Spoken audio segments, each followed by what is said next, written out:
On est pris en tant que musulman. Allô? Allô, bonsoir Amel. Bonsoir, ça va? Oui, ça va, oui. Si je t'appelle, c'est que ça va à moyen. Dis-nous tout très cher, qu'est-ce qui se passe? Qu'est-ce qu'on doit mettre dans un coffre? C'est quel clochard? Non. Si ce n'était que ça, ce serait bien. D'accord. Écoute, la jeune fille qui était juste avant m'a fait écho. J'ai perdu mon fils de 24 ans, unique, il y a quelques mois, au mois d'avril, et j'ai beaucoup de mal à m'en remettre. Personne. Et j'ai perdu la foi. Alors moi, j'étais catholique. Et la perte de la foi, et voilà, j'allais à l'église, je croyais en Dieu et je comprends pas que Dieu me l'ait enlevé. Je ne comprends pas. Ranel. Nous, ma chérie, en islam, je sais pas si c'est pareil chez vous, mais je pense que ça se rejoint. Quand ton heure est arrivée, c'est la volonté de Dieu. Oui. On est éprouvé, c'est sûr qu'on peut ne pas comprendre et tout, mais chez nous, c'est la volonté d'Allah et on ne remet pas en question la volonté d'Allah. C'est vrai que dans le cycle de la vie, c'est pas les parents qui enterrent les enfants. Non, mais si c'est son heure tellement est pas arrivée, dans la logique. Il est décédé de quoi? Il a eu un accident de scooter en sortant de son travail. D'accord. Et je n'y arrive plus, je l'ai enterré comme il fallait, je suis allée à l'église, on a fait tout ce qu'il fallait. Mais j'ai plus la foi et j'essaye d'avoir des signes. Je ne sais pas si dans votre religion vous avez des signes de l'au-delà. Je ne sais pas comment, si tu y crois, je ne sais pas si vous attendez des signes de... Nous, on n'attend pas de signes, on prie pour le paradis. On espère que, tu vois, on fait des sadaqas, donc c'est-à-dire des prières. L'aumône, en fait, tu vois, donc par exemple, on va donner aux pauvres, par exemple, en son nom, tu vois, pour que les gens prient aussi pour lui. On va donner de l'eau, c'est bien, tu vois, à manger, les nécessiteux, les personnes... tu fais des bonnes actions, quoi, voilà, pour lui, en son nom. Le faire. Exactement, pour qu'il ait ce qu'on appelle des hasanat, tu vois, des bonnes actions qui comptent, en fait, qui vont être comptabilisées dans sa balance, Inch'Allah en tout cas, tu vois. Donc, nous, c'est ce qu'on pense, on n'a pas de signe, on va pas avoir d'étoiles ou quoi que ce soit, ou peut-être sentir une présence ou quoi que ce soit. Oui, en tout cas, j'attends ça, j'attends. Il n'y aura pas, ma chérie. Ma chérie, regarde, tu sais, ce que je veux dire, ça va peut-être être un petit peu dur, mais il est parti et il ne reviendra pas. Non. Et là, il faut accepter la volonté de Dieu. C'est-à-dire que il y aura pas de signe, il n'y aura pas de retour, il n'y aura pas de quelque chose ou quoi que ce soit. Dis-toi que c'est ce qui devait arriver, est arrivé. C'est un accident. C'est pas quelque chose qui a été planifié. Il n'a pas une maladie. Après, je peux comprendre que c'est brutal. Tu sais, quand c'est une maladie, on s'y attend. Oui, on s'y attend, on se prépare, on ne doit jamais perdre un enfant, mais on est conditionné. Voilà, t'as vu, surtout quand la maladie, elle est longue et tout. Oui. C'est compliqué, tu vois. Et on se dit même, on préfère... je suis maladroite quand je dis ça, mais plutôt que la personne souffre, on préfère presque qu'elle parte. C'est vrai. Si tu vois, si elle est très malade, si elle a un cancer ou autre, on veut qu'elle soit libérée. C'est ça. Mais là, j'y arrive pas, je suis comme bloquée, Ranel. Comme bloquée, ma vie est bloquée, j'ai perdu mon travail. J'ai 47 ans, j'ai perdu mon travail. Ma vie est arrêtée, je n'arrive pas à la reprendre. J'ai été suivie par des psychologues, mais ça ressasse trop de choses, ça me fait plus de mal que de bien. Après, c'est normal, ma chérie, c'est tout frais. C'est il y a quelques mois et tu n'avais qu'un seul fils. Oui. Donc, il n'y a pas de... Il n'y a pas d'autres enfants, entre guillemets, de substitution, tu vois. Oui, j'ai mes neveux et nièces, je mets tout sur eux. Je reporte mon... Enfin, ça ne veut pas dire que j'aime plus mon fils. Bien sûr, ton amour, ton affection, bien sûr, d'une maman. Mon affection sur mes neveux et nièces qui sont de votre confession. Et ça m'aide beaucoup parce que ma sœur est musulmane et est très croyante et elle me dit qu'il y a quelque chose après et tout ça, mais j'y arrive pas. Mais c'est normal, il te faut du temps, mais c'est vrai qu'il y a quelque chose après.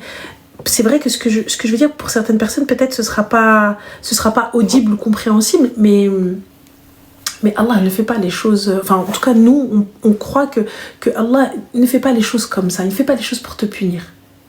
Son heure était arrivée. Mais qu'est-ce qu'on doit comprendre alors ? Qu'est-ce qu'on doit comprendre dans la mort d'un enfant ? Parce que, ok, je comprends qu'on nous mette des choses sur notre chemin, bien ou mal, pour qu'on puisse évoluer, pour qu'on puisse comprendre, pas refaire les mêmes erreurs. Peu importe de quelle confession nous sommes des êtres humains et c'est comme ça que ça se passe. Mais qu'est-ce qu'on doit comprendre dans la mort d'un enfant ? Tu sais, comme a dit Abdou, c'est vrai, pour nous c'est un rappel. Je vais te raconter une petite histoire. On a une voisine au Maroc.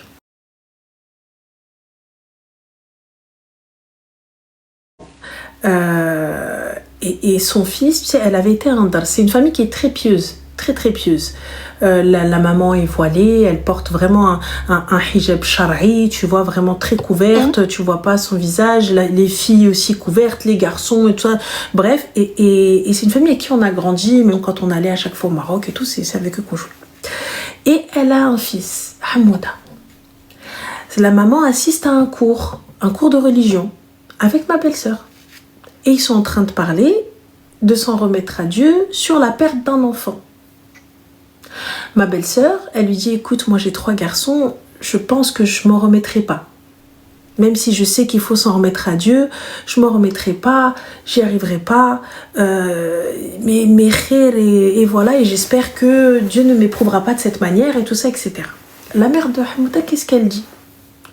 Elle dit, si c'est son heure et qu'Allah souhaite le prendre, eh bien ce sera sa volonté et j'accepterai. Quelques jours plus tard, Hamouda, il part avec ses cousins, il va pour aller à la campagne.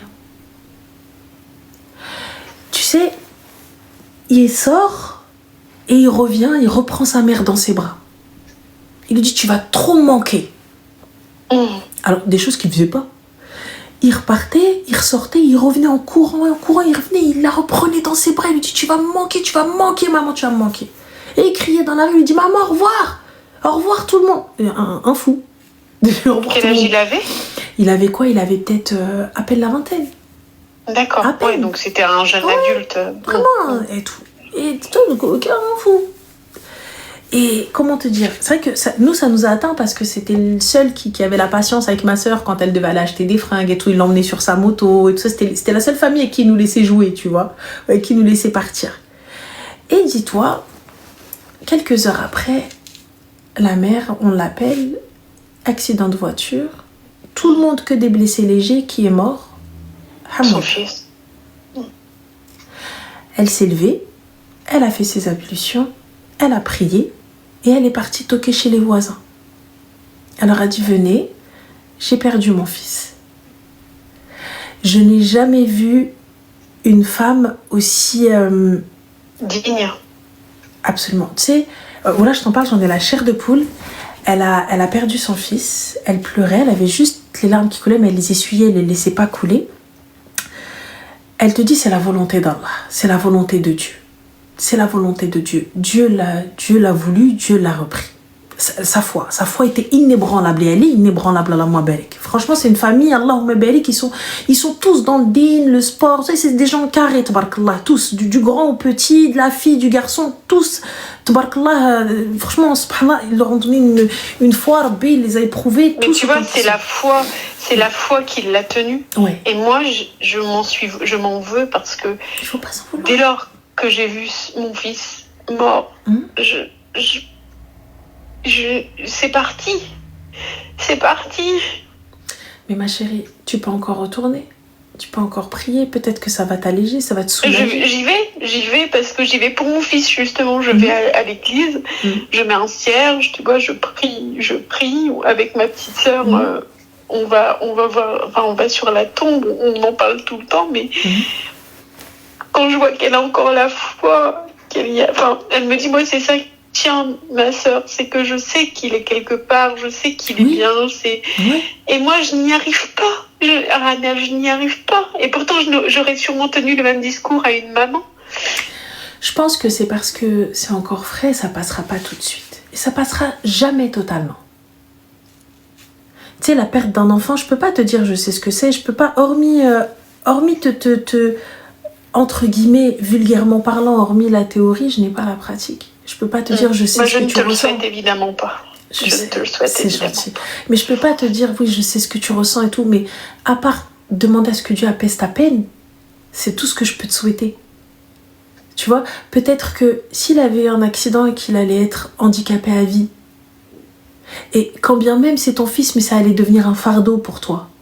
Et ça veut dire que même lorsque ton heure, toi, allait arriver, comment tu pouvais partir en paix alors que tu laisses ton enfant handicapé derrière. Exactement. Quand bien même j'ai une sœur formidable, j'ai des neveux formidables, et tout, mais ça ne remplacera pas une maman. Ça remplacera pas une maman, mais ça reste un fardeau. Tu vois, on a beau dire ce qu'on veut, donc ça veut dire... Et c'est même pas genre, il perd ses jambes, c'est pas grave, il a un fauteuil. Il perd ses jambes, c'est pas un problème, il a encore la bouche, il y a moyen. Mais là, du coup, tu vois, s'il avait été juste un légume, clairement, vulgairement parlant, vraiment totalement... Oui, mais on y a pensé, hein. On en parle beaucoup, donc bien sûr, et on s'est dit, égoïstement, parce que c'est égoïstement, il vaut mieux qu'il soit parti, parce que il n'aurait pas, j'aurais eu plus de mal à voir mon fils comme un légume, et pardonnez-moi pour les personnes qui ont des personnes autour d'eux. Trapégiques et autres. Ouais. Voilà, je m'en excuse par avance de penser comme ça, non, mais évidemment, c'est... Et je m'en veux parce qu'il est mort dans les bras. Il n'est pas mort dans mes bras, Ranel. Il est mort dans les bras d'un gamin de 16 ans que je suis allée voir, que j'ai remercié. Mais ce gamin, c'est pareil. Il est traumatisé à vie d'avoir eu mon fils avait 24 ans. Et voilà. Et c'est le diable qui l'a emmené. C'est terrible. Et tu te dis pas que tu vas le retrouver? Après, tu le retrouveras quand on arrivera. Mais justement, j'ai perdu cette foi et je me dis plus que je vais retrouver les êtres chers que j'ai perdus. Tu vois, avant, j'y pensais, j'ai perdu ma tata, j'ai perdu mon beau-papa. Je sais que avant, c'était dans la logique des choses de les perdre. Donc, tu vois, c'était dans ma logique, en tout cas, on va dire dans la logique de... Tu ne perds pas un enfant, on va dire que c'est dans la logique que les parents partent avant. C'est vrai. Si quand bien même il y aurait une logique sur cette terre, mais là je n'y arrive pas. J'attends constamment des signes, ça me hante de le voir son petit corps, ça me hante. Et pourquoi ne pas se rappeler du meilleur? C'est ce que je fais, je l'ai en photo chez moi. Oui, tu as raison. Pourquoi ne pas se rappeler des moments où il a dû faire des conneries? Des moments où tu as dû l'attendre au tournant. Alors là, des punitions qu'il a dû se manger, ou peut-être il s'est cru assez intelligent pour essayer d'esquiver, et en rentrant, en faisant l'innocent, il n'a rien fait. Ça, c'est ce moment-là, et puis ou peut-être, tu sais, ses premiers pas. Les premières bêtises, le premier mensonge. Tu sais, c'est des choses qui nous font sourire parce que moi, c'est comme ça que, avec ma cousine, c'est comme ça que je me rappelle de ma tata. Tu vois, c'était quelqu'un de très, très caractériel, quoi. Elle avait un caractère sale, tu vois. Elle était très très dure, elle était super sympa, mais très dure, c'était une malade, tu vois. Donc c'était une ouf. Et je me rappelle, le jour où elle venait, elle était en crise, elle nous mélangeait avec ses enfants. Genre, moi, nous, on n'a rien fait, on se mangeait pareil. Pareil que si on n'a rien demandé. On est venus, on est avec eux, genre en mode sympa, on n'a rien demandé. C'est son fils qui a fait, c'est nous qui prenons. Donc, tu vois, j'ai pas capté. Je vais voir ma mère, elle nous rajoute en même temps avec les autres. Tu vois, donc, en fait, en vrai, c'est manger double peine, tu vois. Donc, alors qu'on n'a rien fait. Et pareil, j'ai perdu un cousin aussi. Donc, ma cousine a perdu son papa, sa maman, son frère. Et pareil, et tu te dis, toutes ces épreuves-là, et heureusement qu'on s'est accroché juste à ça, parce qu'en vrai, tu te dis, mais attends, mais Mais comment croire? Comment croire en Dieu? Comment croire en sa volonté et accepter tout ça? L'erreur est arrivée, mais alhamdoulilah, on arrive à se rappeler quand même des bons souvenirs. On a beaucoup pleuré, mais on a beaucoup rigolé. Tu sais, on était en période de deuil et on rigolait. Même on rigolait au moment où son père il venait, il s'embrouillait avec sa mère. Ou pareil, les punitions qui se sont mangées, des trucs de fou. Tu vois, ou quand on arrivait, on rentre dans la maison, je dis, ah mais attends, mais alors là, si tata était encore là, mais alors ce que tu te serais mangé. Tu vois, donc des trucs, et c'est des souvenirs qui vont rester. Et c'est quelque chose, tu vas te rappeler de ses premiers pas, tu vas voir un enfant marcher, tu vas rencontrer des petits jeunes à l'extérieur et tu vas te rappeler de ton fils, tu vas voir peut-être des collègues à lui ou des potes de classe qui vont se marier, qui vont avoir des enfants et tu vas penser à ton fils. Mais ça va aller, ça va passer avec le temps, là, c'est trop frais. Il n'y a que le temps qui va pouvoir, pas te faire oublier, mais faire passer les choses. Non, mais me faire accepter. Exactement. Et ça va aller, tu vas reprendre une vie. Et là, justement, je me dis, mais imagine, il lui serait arrivé quelque chose, peut-être pas tout de suite, mais il lui serait arrivé quelque chose et puis tu aurais dû le laisser derrière toi. Parce que justement, toi, le temps fait que tu serais parti. Oui. Donc c'est peut-être finalement un bienfait. Tu vois, on sait pas quelle était la finalité de tout ça. Bah oui, son destin. Voilà, on sait pas quelle est la finalité. Donc si c'est ça, c'est bah écoute, c'est comme ça. On peut pas aller contre le destin. Son heure, elle était arrivée et il devait vivre juste ce temps-là et retourner à Dieu. Ouais. Et c'est et tu sais, c'est plus simple de le dire, tu vois, mais quand tu le vis, c'est autre chose. Et je peux te dire que quand tu le lis, c'est quand tu le vis, tu sais, quand tu le vis, c'est autre chose. Comme je te dis, moi, j'ai pas la prétention de te dire ce que c'est. On a juste perdu des êtres chers. J'ai perdu des frères, perdu des cousins, et jusqu'à maintenant, on pleure. Alors ça fait. Tu pleures. Tu pleures chaque jour. Enfin, pas chaque jour, mais quand vous y pensez, exactement. Vous pouvez rire, vous pouvez pleurer, on rigole. Vous pouvez passer par différents. Et quand tu vois qu'il a laissé des enfants, et finalement, tu vois, l'enfant, il a grandi, et il a laissé tout petit.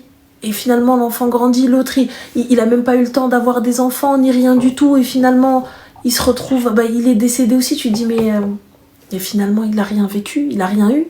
Oui, mais c'est ce qu'on se dit avec mon mari. Qu'est-ce qui va rester de notre fils? Plus personne va s'en souvenir à part nous. Bien sûr que si, tout le monde va s'en souvenir. Parce que vous faites vivre ce souvenir. On le fait vivre chaque jour, oui, voilà. bien sûr. Bien sûr que les gens vont s'en souvenir. Mais j'ai pas besoin que les gens s'en souviennent. Si mon mari et moi, on s'en souvient, c'est déjà beaucoup. Si les neveux, les nièces, les cousins s'en souviennent, c'est déjà beaucoup. Ouais. Enfin, si de temps en temps, il y a quelqu'un qui va juste sur sa tombe pour nettoyer, là, c'est déjà beaucoup. J'ai pas besoin que les gens, tu sais, s'en souviennent ou se rappellent de mon fils. Moi, je m'en rappelle. Moi, je m'en souviens. Tu vois? Oui, tu as raison. Et ça s'arrête là. C'est vrai que ça va être très difficile. C'est quelque chose qui peut justement vous souder ou quelque chose qui peut vous séparer. Donc là, non, on est plutôt très... Enfin, on est une petite famille, mais très soudée. Donc voilà. Très soudée. Donc ça va être dur et tu vas... Et encore les moments, tu vas passer encore par des moments où très difficiles, mais je doute absolument pas que ça va finir par passer. Ça va finir par passer et tu vas te rappeler, son premier anniversaire, ça va être dur. Son premier Noël, ça va être dur. C'est déjà passé. Ouais. C'était très dur. Tu vois, les premières fêtes, ça va être très dur. Mais ensuite, ça ira. Tout ira. Tout va passer. Et au contraire, tu vas te rappeler de son premier Noël, tu vas te rappeler du cadeau qu'il voulait pas, tu vas te rappeler de Pâques quand il allait chercher les œufs ou quoi que ce soit. Tu vas te rappeler de beaucoup de choses. Et ça va être que des sourires, que des rires. Et puis finalement, tu vas reproduire ça avec les neveux, les nièces, les petits cousins, les cousines. Et ça passera. Et tu crois que ma foi va revenir? Parce que la foi peut pas s'en aller comme ça quand tu... Elle reviendra. Elle reviendra, je pense qu'au moment où tu auras... peut-être que tu rêveras de ton fils. Peut-être que toi, où tu verras un signe, là où toi, tu interpréteras un signe. Oui. Moi, je pense que la foi revient. Tu sais, quand on veut réellement, quand on a réellement la foi, elle revient. Alors je me dis, est-ce qu'elle est vraiment partie ou est-ce que, tu sais, c'est la peine qui est tellement forte qu'elle a pris le dessus. Moi, je dis c'est la peine. Je n'arrive pas à me raisonner. Moi, je dis c'est la peine. J'arrive pas... Parce que je suis assez... je suis croyante. Je vais à l'église, j'essaye d'être une bonne personne, tout simplement. Hein, on mais pas... tu l'es. Tu sais, on n'est pas parfait. Mais là, c'est vrai, comme dit Fils, c'est la peine, c'est la colère, c'est beaucoup de choses. Tu sais, on est là, on en veut à la planète entière. On en veut au monde entier. Tu sais, on en veut au monde entier, voilà, exactement. T'en veux au monde entier, tu te dis, mais non, mais s'il y avait eu ça, si on essaye de retourner la situation dans tous les sens, mais si on avait fait ça, si on avait fait ci, si on avait pu dire ça ou dire ci. Mais non, en fait, son heure, c'était son heure. Peu importe il se relève ou quoi que ce soit, et ben peut-être quelques mois plus tard, il aurait eu quelque chose et il serait décédé. C'était son heure. Tu sais, on n'échappe pas à la mort. Tu n'échappes pas à ton heure. Et là, je pense juste que c'est... Exactement. Je pense juste que c'est la colère, c'est la peine. Et la peine d'une maman, c'est horrible. Tu vois, la peine d'une mère, c'est normal. Moi, je trouve ça normal. C'est la peine d'une maman. Et ça passera. Merci, Ranel. Je t'en prie. Je t'en prie, en tout cas. Prends soin de toi et paix à son âme. Merci. Et bon courage à vous. Merci, je vous souhaite un très bon ramadan à vous tous c'est très gentil. Et un bon carême aux catholiques. Merci. Je t'embrasse, toi et ta famille. Bon courage. Merci à tous. Merci. Merci.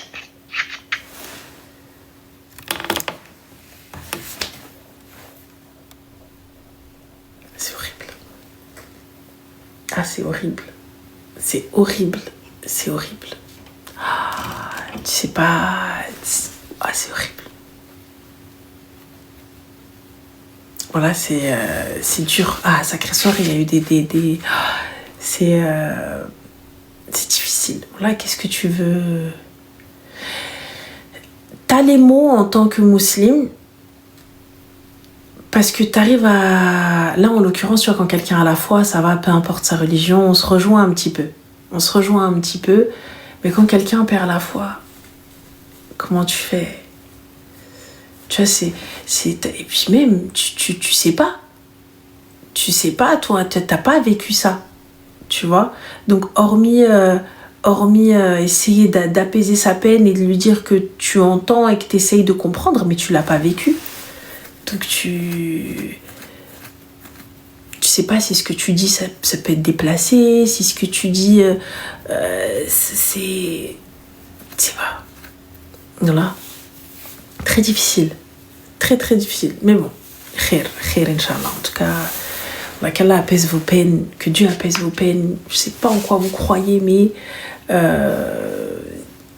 tout cas, j'espère que ça ira. Et khair. Je pense qu'on va prendre juste un dernier